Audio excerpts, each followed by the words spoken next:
नमस्कार, मैं जी सुरेश कुमार, न्यूज आप तक छत्तीसगढ़ के लिए मैं आपका स्वागत।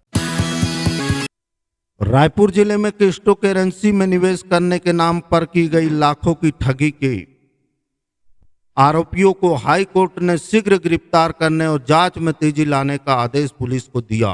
पुलिस में शिकायत दर्ज की गई है कि रायपुर और महासमुंद जिले में तेज कुमार पुरी और उनके साथियों ने कई लोगों से ठगी की है।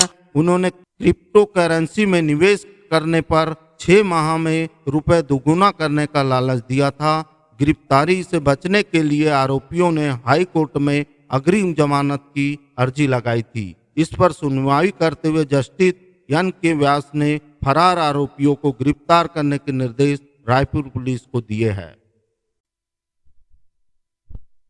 गाजियाबाद के क्रॉसिंग रिपब्लिक थाना क्षेत्र में गत 22 दिसंबर को बेहरामपुर क्षेत्र में अज्ञात शव मिलने से सनसनी फैल गई थी। शव की पहचान शिवम उर्फ सोनू के रूप में हुई थी, जिसकी हत्या का खुलासा करते हुए पुलिस ने मृतक की पत्नी और उसके प्रेमी को गिरफ्तार किया है।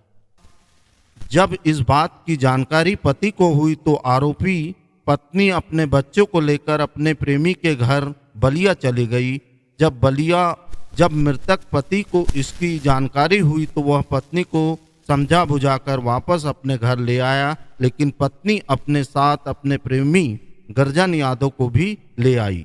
पति, पत्नी और उसका प्रेमी तीनों साथ रहने लगे, लेकिन कुछ दिन बाद तीनों में अनबन शुरू हो गई। इसी अनबन से तंग आकर एक रात पत्नी ने अपने पति की छाती पर बैठकर गला दबाना शुरू कर दिया। साथ में प्रेमी ने भी अपनी प्रेमिका के पति को चाकुओं से गोदकर मौत के घाट उतार दिया और शव को ठिकाने लगा दिया है। छत्तीसगढ़ के राज्यपाल के पास एक महिला ने अपनी 5 साल की बेटी से मिलने की गुहार लगाई। महिला का कहना है कि उन्हें उनकी बेटी से मिलवा दो वरना इच्छा मृत्यु दे दो। शिकायत में महिला ने अपने पति पर कई गंभीर आरोप लगाए हैं, जिसमें उन्होंने पति पर मारपीट कर धक्के मारकर घर से निकालने की बात कही। साथ ही महिला का आरोप है कि उसका पति 5 साल की बेटी को उससे मिलने नहीं दे रहा है और बच्ची दहशत में जिंदगी जी रही। हालांकि पति पत्नी के बीच इस पूरे विवाद की सुनवाई अभी रायपुर कोर्ट में जारी है। रायपुर के बैरनपारा PWD कॉलोनी में की रहने वाली राखी सिन्हा ने बताया कि उनके पति अभिनव श्रीवास्तव के साथ शादी के कुछ समय बाद से लड़ाई झगड़ा चालू हो गया। 19 अक्टूबर को मेरे पति की एक निकट संबंधी के कारण घर में लड़ाई झगड़ा हुआ। फिर उन्होंने मेरे साथ मारपीट किया और घर से धक्के मारकर बाहर निकाल दिया। उन्होंने 5 साल की बेटी को अपने कस्टडी में रखा। छत्तीसगढ़ माध्यमिक शिक्षा मंडल ने 10वीं और 12वीं बोर्ड की परीक्षाओं के लिए समय सारणी घोषित कर दिया है। इसके तहत मुख्य परीक्षा 2 मार्च से 10वीं की परीक्षा शुरू होगी, वही 12वीं की परीक्षा 1 मार्च से शुरू होगी।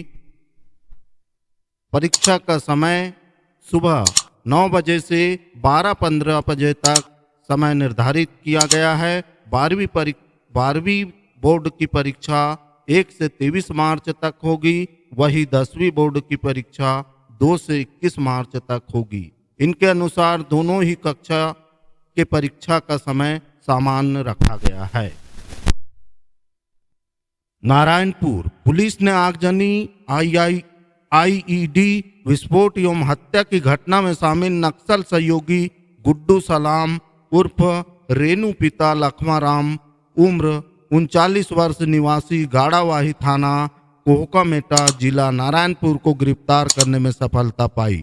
पुलिस अधीक्षक पुष्पकर शर्मा भारतीय पुलिस सेवा के नेतृत्व में नारायणपुर पुलिस के द्वारा नक्सल विरोधी अभियान संचालित किया जा रहा है। इसी तारतम्य में पूर्व में आगजनी IED विस्फोट और हत्या की घटना में शामिल एक नक्सल सहयोगी पर कार्रवाई करने में नारायणपुर पुलिस को सफलता मिली है।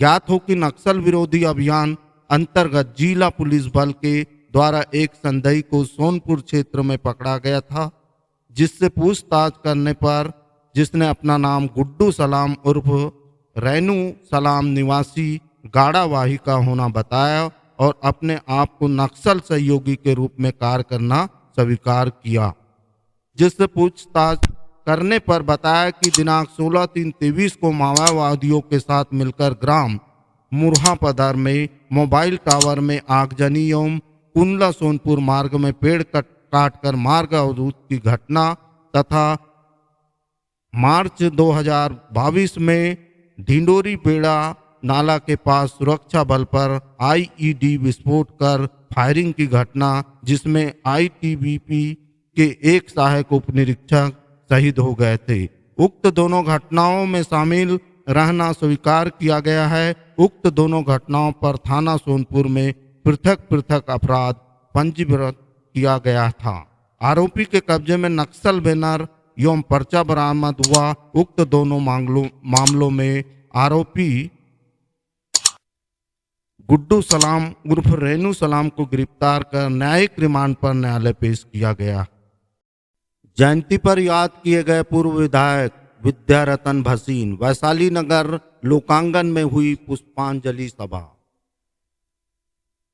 भारतीय जनता पार्टी के वरिष्ठ नेता और पूर्व विधायक विद्यारतन भसीन की जयंती पर आज वैशाली नगर विधायक रिकेश सेन सहित भाजपा के नेताओं और कार्यकर्ताओं ने उनका पुष्प स्मरण किया। लोकांगन वैशाली नगर में आयोजित कार्यक्रम में विधायक रिकेश सेन ने उन्हें सरल व्यक्तित्व का लोकप्रिय नेता बताते हुए कहा कि भसीन जी ने दुर्ग जिले में भारतीय जनता पार्टी को सुदृढ़ बनाने में अपना अहम योगदान दिया था।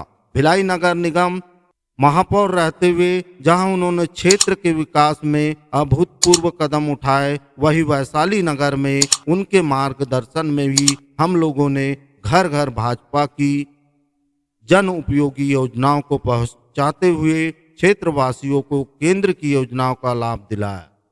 उनकी जयंती पर पुरुषोत्तम देवागन, अमर सोनकर, त्रिलोचन सिंह, अशोक गुप्ता, अमित मिश्रा, महेश वर्मा, विजय शुक्ला, रमेश चेलक, छोटे लाल चौधरी, मुन्ना आर्य, चिन्ना राव, भोला साहू सहित बड़ी संख्या में भाजपा कार्यकर्ताओं ने उन्हें पुष्पांजलि अर्पित की।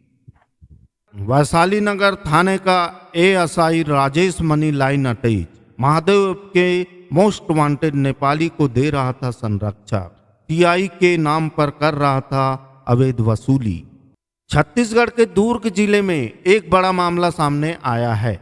महादेव ऐप के मोस्ट वांटेड आरोपी के साथ साठगांठ रखने वाले वैशाली नगर थाने के एएसआई को वरिष्ठ पुलिस अधीक्षक ने लाइन अटैच कर दिया। जानकारी के अनुसार ऑनलाइन सट्टा मामले में मोस्ट वांटेड आरोपी दीपक नेपाली से साठगांठ रखने वाला वैशाली नगर थाने के एएसआई राजेश मनी को वरिष्ठ पुलिस अधीक्षक राम गोपाल गर्ग जी ने लाइन अटैच कर दिया।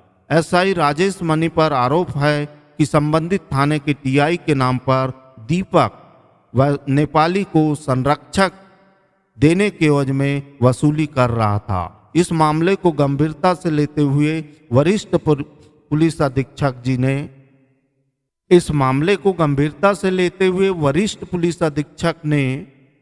एएसआई राजेश मनी को लाइन अटैच कर दिया। बता दें कि 2 दिन पहले ही लंबे समय से फरार चल रहे दीपक नेपाली को गिरफ्तार करने में पुलिस को सफलता मिली थी। भिलाई स्टील प्लांट आरएमपी 2 में भीषण आग, चौथे मंजिल से निकल रही थी आग की लपटें। फायर ब्रिगेड की 5 गाड़ियां मौके पर पहुंची। आग को काबू करने में 1.25 घंटे से ज्यादा का समय लगा। भिलाई स्टील प्लांट के रॉ मटेरियल प्लांट यानी आरएमपी 2 में भीषण आग लगी। 6 मंजिले टावर के चौथे मंजिल पर आग की लपटों से हड़कंप मचा दिया। गुरुवार सुबह आग की वजह से अफरा तफरी मच गई। 5 गाड़ियां मौके पर पहुंची। आग को काबू करने में 1.25 घंटे से ज्यादा का समय लगा। मोटर में आग लगने की वजह से ऊंची लपटें निकल रही थी। पास में ही गैस पाइपलाइन भी थी। अगर आग पाइपलाइन को लपेट लेती तो स्थिति और भयानक हो जाती। फिलहाल बीएसपी का भारी नुकसान हो गया। आग की वजह से लाखों का नुकसान हो गया। कमेटी जांच करने के बाद रिपोर्ट देगी। बताया जा रहा है कि यहाँ हर साल आग लगने की खबर आती है। अधिक ऊंचाई होने से यहाँ हवा का प्रेशर भी अधिक है। आयल और जूट भी यहाँ है। इस वजह से हल्की से चिंगारी भी खतरनाक साबित हो जाती है। खबर लगते ही बीएसपी की 5 दमकल गाड़ियां मौके पर पहुंची। फोम और पानी से काफी मशक्कत के बाद आग को काबू में लिया गया। 24 को धूमधाम से यादगार मनाने विभाग संयोजक रवि निगम के नेतृत्व में हुई। रवि निगम ने बताया कि अब 14 वर्ष के वनवास के बाद प्रभु सिया राम अयोध्या लौटे थे। तब संपूर्ण देश में दिवाली मनाई गई थी। गांव गांव शहर शहर सजी हुई थी। ठीक उसी प्रकार प्रभु सिया राम 500 वर्षों के बाद पुनः पधार रहे हैं। इस बार भी पूरे देश में दिवाली की तरह ही उत्साह मनाया जाएगा। इस उत्साह में छत्तीसगढ़ बजरंग दल द्वारा सुपेला गढ़ी चौक हनुमान मंदिर से विशाल वाहन रैली निकालकर संपूर्ण दुर्ग भिलाई में भ्रमण किया जाएगा। 21,000 नग लड्डू वितरण करने के साथ ही लगभग सभी मंदिरों में भव्य महा आरती की जाएगी। बैठक में मुख्य रूप से विभाग संयोजक रवि निगम, जिला उपाध्यक्ष कमल साव, सह मंत्री ऋतिक सोनी, जिला सह संयोजक अजय सेन, जिला सुरक्षा प्रमुख अनिल बेहरा आदि उपस्थित थे। नमस्कार। वीडियो कैसा लगा कृपया कमेंट कर जरूर बताएं। सहयोग आपका, प्रयास हमारा।